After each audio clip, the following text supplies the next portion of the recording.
now. So, welcome, Ananya team. It's our pleasure to have you all here. And thank you for all the hard work that you have put in. And I'm very excited to look forward to this presentation. And it's good to see so many faces today. Urva ji, Shilpa ji, Shriramya, Himanshu, Anita ji. There's somebody called Sudama also. That is Sudama ji. Oh, that is Jigyasa ji. Wonderful. So they are all participants. Believe or not, they're behind the scene, but today we are forced them to come on camera, which is pretty exciting. So go ahead, Shriramya, all yours. Radhe Radhe, let me know if I'm audible.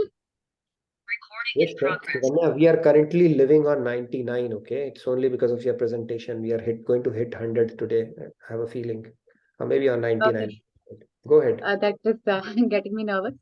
And let me know if my... You're able to see. Let's get started quickly. Is my screen visible? Yes. Yes, it is. Shriramya, please go ahead. Yes. Let's start. Anita ji. Yeah. This is Team Ananya's presentation, Krishna Leela, Sudama Story, Bhagavatam rendition. Welcome all. Kachit Guru Kule Vasam Brahman Smarasi Nauyataha Dvijo Vignaya Vigneyam Tamasa Paramashnute.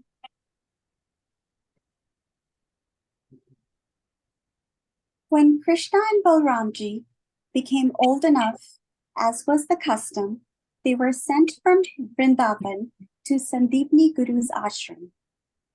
Here at the Gurukul, they lived and served the Guru along with other students and received training to become future warriors and rulers. This is where Sri Krishna met Sudama for the first time.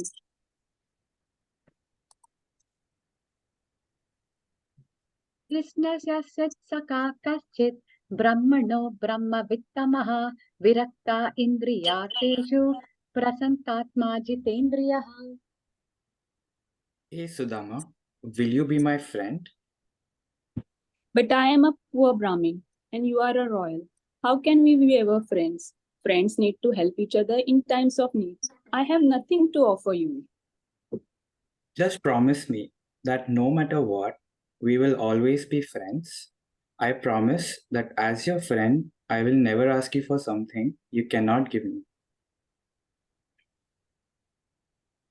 Etat eva hi satchisyai kartavyam guru nishkritam yatvai vishuddha bhavena sarvartatmarpanam gurav. Once, the two boys were ordered by Guru Sandipni to collect firewood from the forest and were given roasted gram by Guru Sandipni's wife as a snack to eat for when they became tired and hungry. The boys worked hard from dawn to dusk, cutting wood in the forest when it started to rain. They quickly wrapped up the firewood to keep it dry when they heard a tiger roaring nearby. To protect themselves, they climbed up a tree and spent the night on its branches. In the middle of the night, Sudama became hungry and he ate all the roasted gram without telling Sri Krishna. Then, when Sri Krishna felt hungry, he said, Sudama, can I also have some gram? What gram? The bag of gram had fallen and the grams got scattered. Is it? What is that sound then? That is just the sound of my teeth chattering. It's cold. Sri Krishna, despite knowing the lie, did not reveal anything, and with a smile on his face, forgave Sudama in true Saka Bhav.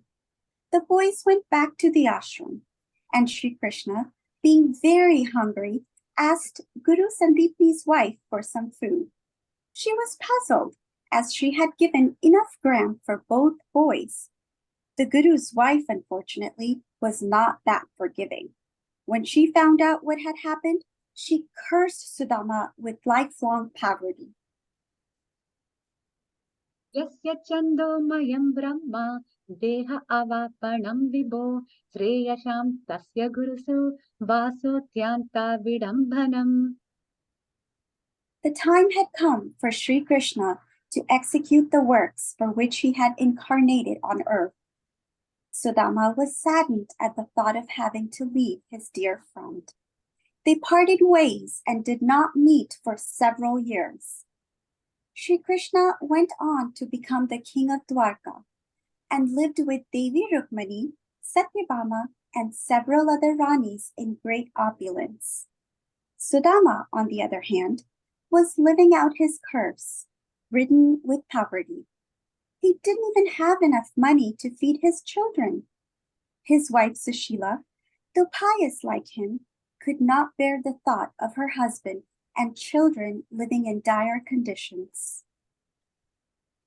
Tamoham sarva bhuteshu name dveshyosti na priyaha ye bhajanti tu mam bhaktya mai te teshu chapyaham. Sudama's elder brother had a job at the local king's palace and recommended Sudama for a job to the king. Sushila convinced Sudama to take this job. However, once Sudama reached the palace and started singing the praises of Sri Krishna, the arrogant king ordered his staff to beat Sudama because the king did not want to hear anything but his own praises. Sudama winced in pain, but did not stop chanting Sri Krishna's name. This continued on for a few days, and a desperate Sushila begged Sudama to go to Sri Krishna for help. Sudama stubbornly refused. Meanwhile, sitting far away in Dwarka, Sri Krishna felt each blow on his own body, the pain of which left his queens puzzled. Krishna not only experienced the pain of his friend, but also bore it silently as his own, giving no explanation to his wives. Tatan adaya vipragriya prayaya dvarakam kila Krishna sandarshanam mahyam katam syat iti chintayan. Finally, Sushila breaks her silence. It doesn't matter if we are hungry, but we should at least be able to feed the children enough. What can be done? We can't ask for favors from anybody. You talk of Shri Krishna so often. You have been saying that you have a deep bond of friendship with him. He is the king of Dwarka, so why don't you go to him? There won't be any need to ask for anything there. Sudama, being a selfless devotee of the Lord, did not like the idea of asking his beloved friend for any favors. Nevertheless, moved by the plight of his children, he decided to go to Dwarka. He did not want to go empty-handed, so Sudama's wife borrowed flattened rice from their neighbor. She bound the rice in a cloth as a gift for Sri Krishna, and Sudama left with the cloth bundle for Dwarka on foot. Griham dviyasta sahasranam maishinam harirdvija viveshaikatamam srimad brahmanandam gatoyata. In the simple abode of Sudama, hunger wasn't a stranger, but it was not the hunger of the stomach that brought Sudama to his dear friend Krishna. It was the hunger of the soul, the longing to see his beloved in Dwarka, where every atom vibrates with Krishna's divine love. Sudama, the epitome of humility, enters this grand city not as a beggar, but as an embodiment of pure devotion. On reaching the palace, Stop. Where have you come from? Where are I you?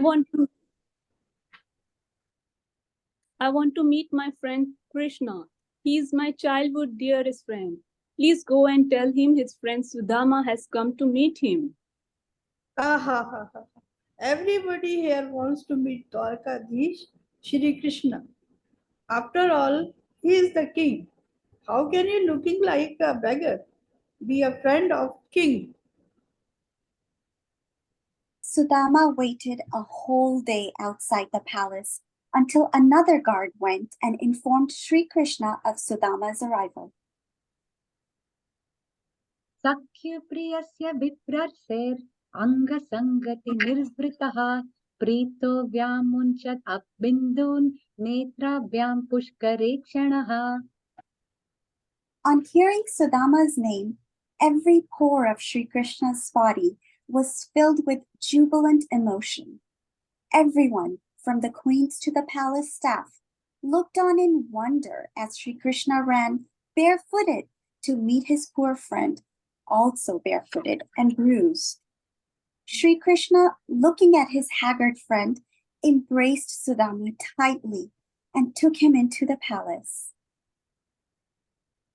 Deka Sudama kidin dasa karuna karike karuna nidhi roye pani parat ko hatachuyo nahi nainan ke jalaso pag dhoye.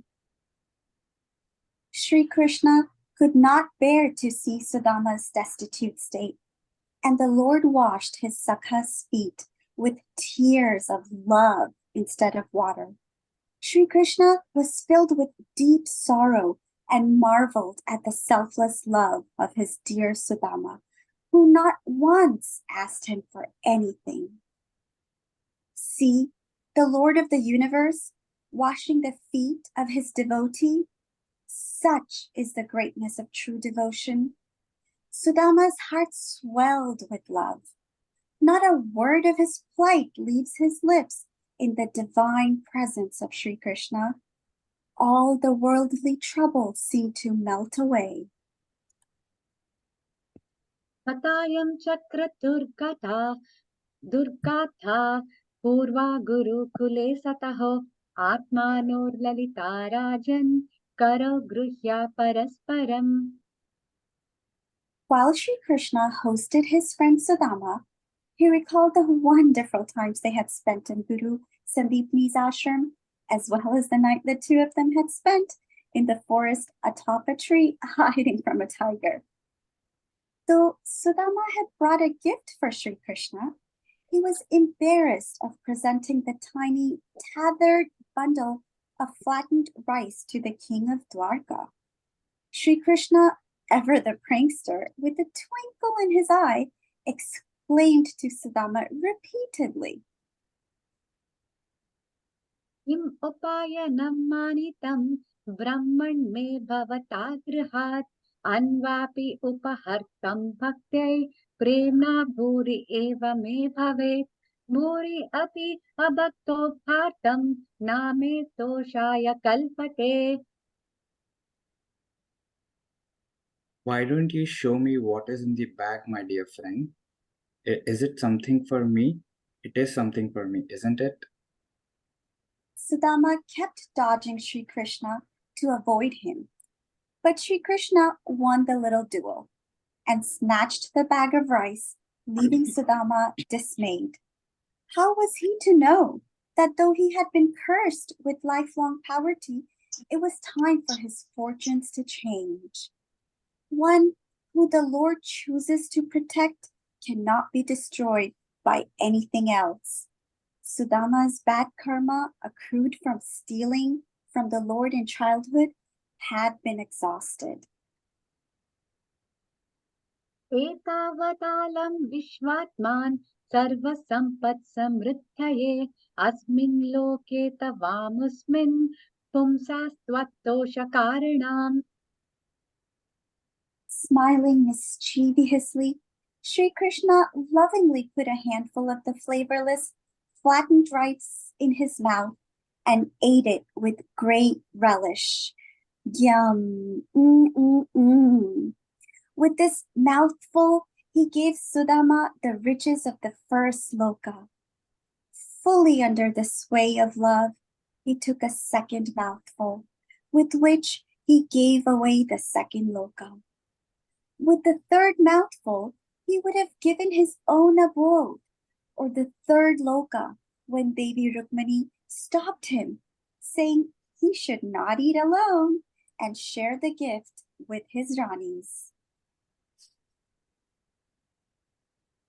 Nunam bataitan mama durbhagasya shashvat daridrasya samriddhi hetu mahavibhutir avalokatonyo naivo papadyeta yaduttamasya.